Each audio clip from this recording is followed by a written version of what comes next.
ভারতবর্ষে যে খরচাটা হয় বিদেশে গেলে তার থেকে খরচা বেশি হয়। এই বিষয়টা ডাক্তারি পড়ার ক্ষেত্রে কেন উল্টো হয় যে ভারতবর্ষে খরচাটা বেশি আর বিদেশে গেলে খরচাটা কম? এটা আপনি যেটা বলেছেন ডাক্তারি পড়ার ক্ষেত্রে শুধুমাত্র আমরা যে কান্ট্রিগুলোর কথা বলছি, সিআইএস যে কান্ট্রিগুলো আছে, সেন্ট্রাল এশিয়ান, এই কান্ট্রিগুলোতে খরচ কম। আপনি যদি আবার ইউকে, ইউএস, অস্ট্রেলিয়া এদিকে চলে যান, ইউরোপের দিকে, সেখানে আবার অনেক খরচ। হ্যাঁ, সেখানে ইন্ডিয়ার থেকেও বেশি খরচ। বেশি খরচা। আচ্ছা। এই কান্ট্রিগুলোতে কি আছে, এই কান্ট্রিগুলোতে আচ্ছা, আপনি তো কিরগিজস্তানে নিজে পড়াশোনা করে এসছেন। সেইখানে যখন ধরুন কলেজ চলছে, সেখানে ভাষা, লোকাল খাওয়া দাওয়া, সেগুলোতে অসুবিধা হয়নি?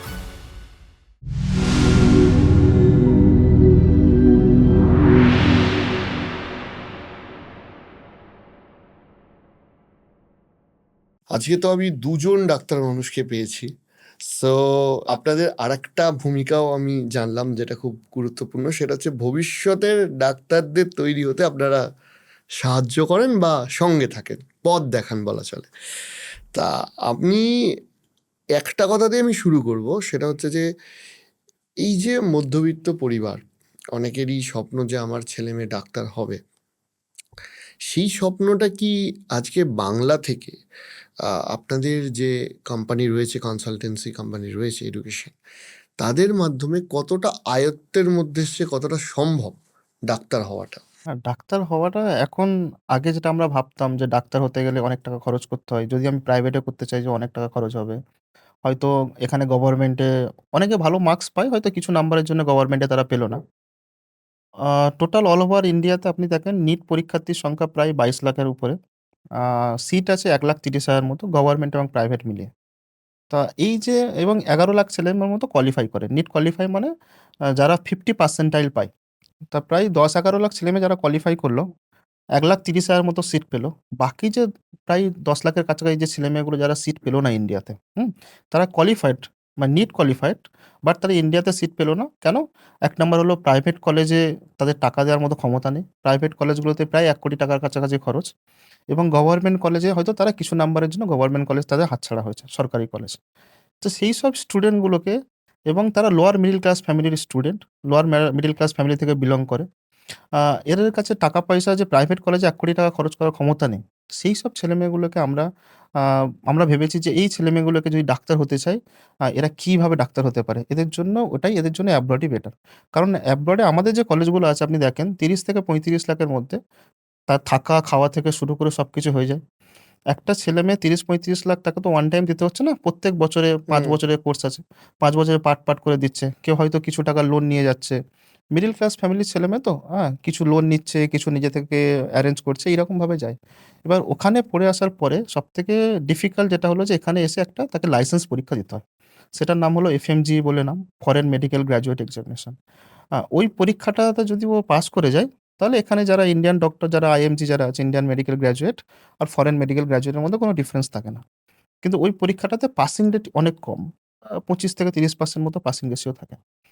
আমাদের মূল যেটা আমাদের লক্ষ্য ছিল, যে ছেলেমেয়েরা যারা এখান থেকে যাচ্ছে, বেঙ্গল থেকে যাচ্ছে, হুম। ওয়েস্ট বেঙ্গল থেকে, তারা যেন এখানে আসার পরে এফএমজি যে পাসটা যেন ফার্স্ট অ্যাটেম্প্ট এ করে। হুম? কারণ এফএমজি যদি পাস না করে সে তো ডাক্তার হতে পারছে না। তো আমাদের এই লক্ষ্য নিয়ে যখন আমরা শুরু করি কাজ, আমাদের যে কলেজ আছে, international higher school of medicine, এই কলেজে আপনি যদি দেখেন আমাদের ওয়েস্ট বেঙ্গলে ২০২৫ সালে যেসব ছেলেমেয়ে পরীক্ষা দিয়েছিল 90% ছেলেমেয়ে ফার্স্ট অ্যাটেম্প্ট এ পাস করেছে। আপনি ২০২৫ সালে যদি ওভারঅল পুরো ইন্ডিয়ার যদি দেখেন, ইন্ডিয়া থেকে প্রায় 60% ছেলেমেয়ে ফার্স্ট অ্যাটেম্প্ট এ পাস করেছে। যেসব ছেলেমেয়ে পাস করছে না তারা সেকেন্ড বা থার্ড অ্যাটেম্প্ট এ পাস করে যাবে। হুম। মেইনলি লোয়ার মিডল ক্লাস ফ্যামিলির ছেলেমেয়ে, যাদের অতটা অর্থনৈতিক ক্ষমতা নেই, কিছু হয়তো লোন করে, কিছু নিজে থেকে এরেঞ্জ করে ৩০-৩৫ লাখ টাকা তারা বাইরে পড়তে যাচ্ছে, এবং তাদের ডাক্তার হওয়ার যে স্বপ্নটা পূরণ হচ্ছে। হুম। আচ্ছা, এইখানে দাঁড়িয়ে আমি একটা কথা বলছি, সেটা হচ্ছে যে মানে ইন জেনারেল ধরা যায় যে, বা ভাবা হয় যে ভারতবর্ষে যে খরচাটা হয় বিদেশে গেলে তার থেকে খরচা বেশি হয়।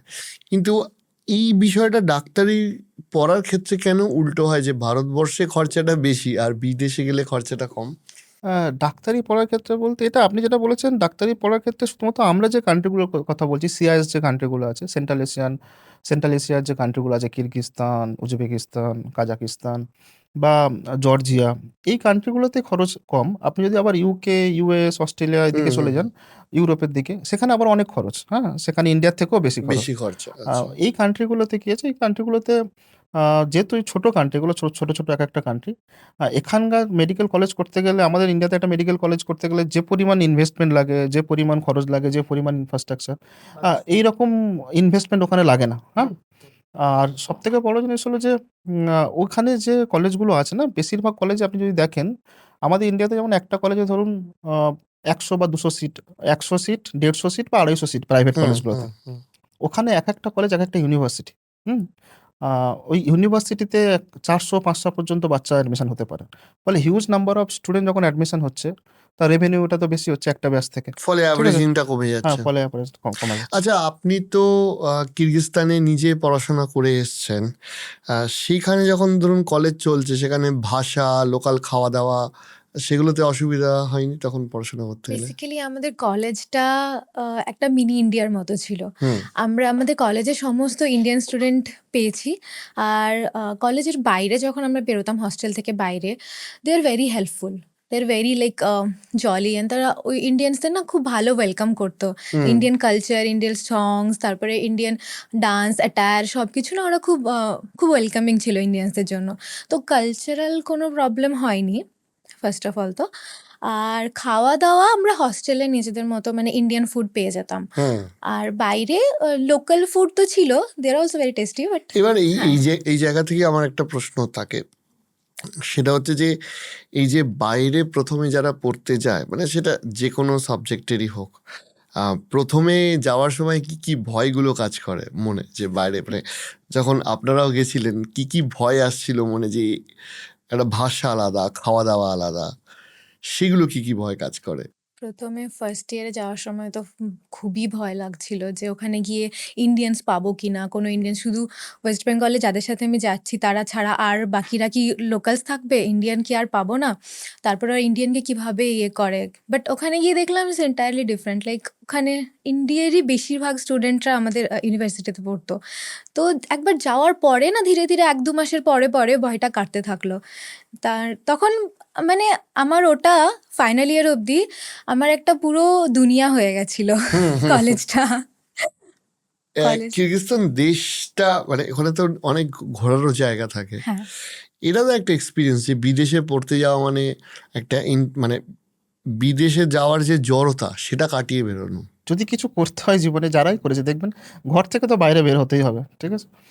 বিদেশে গেলে নিজের অনেক স্কিল ডেভেলপমেন্ট হয়, হ্যাঁ? ধরুন সে নিজেকে অ্যাকচুয়ালি বাঁচতে শেখে, হ্যাঁ? যখন নিজের ঘরের মধ্যে আছে, সে নিজের বাবা-মায়ের উপর ডিপেন্ডেন্ট সবকিছুতে। যখন নিজে একা, একা বিদেশে যাচ্ছে, তখন সে নিজের মতো করে তাকে সবকিছু অ্যারেঞ্জমেন্ট করতে হচ্ছে। তাকে নিজের খাওয়া-দাওয়া খাওয়া-দাওয়া আমরা হোস্টেলে, যেহেতু আমাদের হোস্টেলে খাওয়া-দাওয়া সবকিছু নিজের ইন্ডিয়ান ফুড আছে। তাছাড়াও যে মানে ডেইলি যে লাইফস্টাইলে যেটা বাবা-মায়ের উপর ডিপেন্ডেন্ট হয়, সেগুলো স্টুডেন্ট নিজে, নিজে সবকিছু করতে হয়।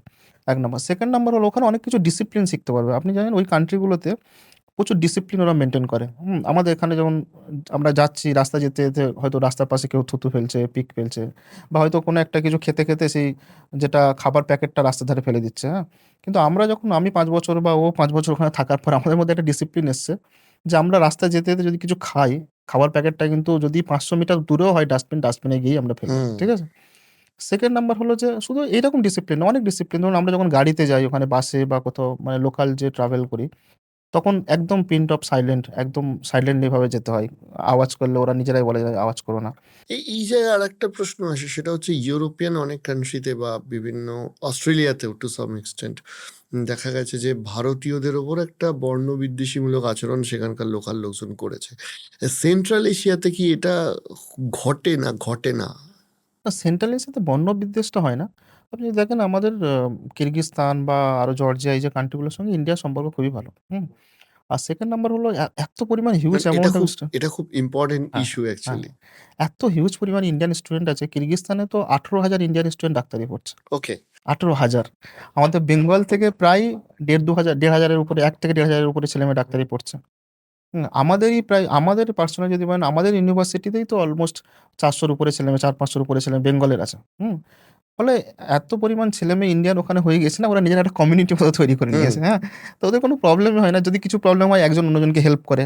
আমরা যেহেতু বাঙালি, সবাই এখান থেকে ছেড়ে বিদেশে আসে না? ফলে একজনের কোনো কিছু প্রবলেম হলে সবাই মিলে হেল্প করতে আসে, হ্যাঁ? তো এইটা নিজেদের মধ্যে হয়ে যায়। আর লোকালরা ওখানে খুব একদম খুব ফ্রেন্ডলি একদম। এইজন্য ফ্রেন্ডলি বিকজ তারাও জানছে যে আমরা ওখানে গিয়েছি, তাদের ল্যাঙ্গুয়েজ শিখছি, তাদের কালচার শিখছি, হ্যাঁ? তাদের সঙ্গে কমিউনিকেশন করছি। তারাও জিনিসটাকে খুব এনজয় করে, হ্যাঁ? যেহেতু আমাদের ইন্ডিয়ান কালচার ওখানে প্রচুর সেলিব্রেট করা হয়। আমাদের ইন্ডিয়ান দিওয়ালি থেকে শুরু করে পুজো সবকিছু সেলিব্রেট করা আচ্ছা, হয়, হ্যাঁ? ওর আহ, নিজেও তো সেন্সেশন একটা গ্রুপ ছিল। কি কি কালচারাল কি গ্রুপের পার্ট ছিলাম। আচ্ছা, কি অ্যাক্টিভিটিস করেছেন আপনারা কিরগিজস্তানে? আমরা দিওয়ালি প্রোগ্রাম করেছি, আমরা হোলি প্রোগ্রাম করেছি। তো বিদেশে যখন ইন্ডিয়ান কালচার সেলিব্রেশন হয়, তখন ওখানকার মানুষদের রিয়াকশন কিরকম ছিল? মানে ওরা অ্যাকচুয়ালি আমাদের থেকে বেশি, মানে আমাদের জেনারেশনটা অতটা ওই ওল্ড বলিউড সংসের সাথে ইউজ টু নয়, কিন্তু ওরা আমাদের থেকে বেশি ওল্ড বলিউড সংস জানে। That was very surprising for us. Okay. Like হ্যাঁ, বলে চুড়িয়া হুম। এগুলো ওরা গাইতে থাকতো আমাদের সামনে। বলে কি এই গানগুলো তো আমরা শুনিনি, মানে এগুলো অনেকটাই পুরোনো দিনের বলিউডের গান। অ্যান্ড আমরা ওগুলো পারফর্ম করেছি। ওরা রিকোয়েস্ট করতো কি এই গানটা একটু পারফর্ম করবে, তখন এই গানটা পারফর্ম করা হতো। ওরা বলিউড অনেকটাই দেখেছে, আর ইন্ডিয়ান কালচারের সাথে ওরা অনেকটাই use to. Got it, got it. আরেকটা বিষয়ে আসবো, সেটা হচ্ছে যে ধরুন একটা এখানে সমস্যা হয় এখানকার কলেজগুলোতে, র্যাগিং একটা বড় ইস্যু। এই আমি তো এক হচ্ছে এই র্যাগিংয়ের পার্টটায় আমি বিদেশের কলেজগুলোতে আসবো। র্যাগিং একটা কলেজ যে যাবে, এই স্টুডেন্টদের মনে, মানে যারা স্কুল সদ্য পাশ করেছে কলেজে যাবে, এই র্যাগিং এই ইস্যুটা কতটা ভয় কাজ করে আপনি দেখেছেন ছাত্রছাত্রীদের র্যাগিংটা মধ্যে? তো আমি যখন নিজে স্টুডেন্ট ছিলাম বা ও যখন নিজে স্টুডেন্ট ছিল, আমাদের মধ্যে র্যাগিংটা প্রচুর ভয় কাজ করেছে। যখন আমরা ভেবেছি যে এখান থেকে আমি বিদেশে পড়তে যাব, একটা নাম্বার হলো তো বিদেশ। আমরা কোনোদিন হয়তো বিদেশে আমি কোনোদিনও বিদেশে যাইনি তখনো। হুম। আমি ফার্স্ট ফ্লাইট চড়েছি, হ্যাঁ? ফার্স্ট বিদেশ গিয়েছি। এবার যেহেতু আমাদের মধ্যে একটা কাজ করছে যে বিদেশে যাবো, আবার যদি বিদেশে র্যাগিং হয়, হ্যাঁ? তাহলে আমি কাকে বলবো? এখানে হলে র্যাগিং হলে তো অন্তত কাউকে বলতে পারবো নিজের চেনা পরিচিতকে। তো আমি যাওয়ার পরে আমি একদম পুরো বুঝলাম যে পুরো ডিফারেন্ট জিনিসটা। কেন ডিফারেন্ট? কারণ সবাই ওখানে ইন্ডিয়ান স্টুডেন্ট আছে। আমাদের যে হোস্টেল ছিল পুরো হোস্টেলে ইন্ডিয়ান স্টুডেন্ট, হ্যাঁ? এবং খাওয়া-দাওয়া থেকে শুরু করে এভরিথিং ইন্ডিয়ান। এবং আমাদের যে ওয়ার্ডেন ছিল সেও ইন্ডিয়ান। আমাদের যে কলেজের ওয়ার্ডেনও ইন্ডিয়ান। সবকিছু অ্যাডমিনিস্ট্রেশনের যারা কলেজের লোক আছে তারাও ইন্ডিয়ান। ফলে যেহেতু একজন ইন্ডিয়ান যে আমাদের র্যাগিং করতে আসবে সেও তো ইন্ডিয়ান। ঠিক আছে? সেও বুঝতে পারছে যে বাবা-মা ছেড়ে এসছে, নতুন ছেলেমেয়ে। ঠিক আছে? এর উপর কেন টর্চার করব? ফলে র্যাগিং এর জিনিসটা ওখানে নেই আর। আর এমনি কলেজ থেকে প্রচুর কড়াকড়ি আছে। কলেজে যদি কেউ কমপ্লেইন করে দেয় একবার যে আমার র্যাগিং করেছে, তাকে তো বাড়ি পাঠিয়ে দেবে। আচ্ছা, মানে ফলে ওখানে র্যাগিংয়ের কোনো অপশন নেই। আচ্ছা, এইটা ইন্ডিয়াতেও তো একটা ভয়ঙ্করভাবে উঠে আসছে।